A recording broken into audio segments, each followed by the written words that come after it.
Value इथे ठेवसाल ती matrix orthogonal येईल. लपवला नाही प्रश्न.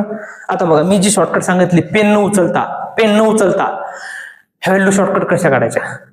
पेन न उचलता पण काढू शकतो आपण. कशा, मी काय बोललो होतो, सगळ्या जे रो आहेत त्याच्या प्रत्येक एलिमेंटच्या स्क्वेअरची बेरीज आलीच 1 असते. म्हणजे काय येईल, पहिला रो काय 1/3 चा स्क्वेअर, त्यातला दुसरा एलिमेंट काय 2/3 चा स्क्वेअर, आणि त्यातला तिसरा काय a स्क्वेअर. या सगळ्याची ऍडिशन काय असते 1 असते. कोणासाठी, ऑर्थोगोनल मॅट्रिक्स साठी. इथे ऑर्थोगोनल मॅट्रिक्स दिला म्हणून आपण ते लावायलो, शॉर्टकट लावलं मी.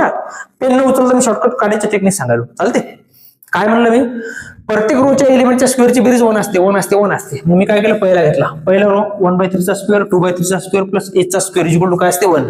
याचा स्क्वेअर काय येणार 1/9. हे शॉर्टकट सांगायलो मी. इथे काय येणार 4/9 plus a square equal to 1.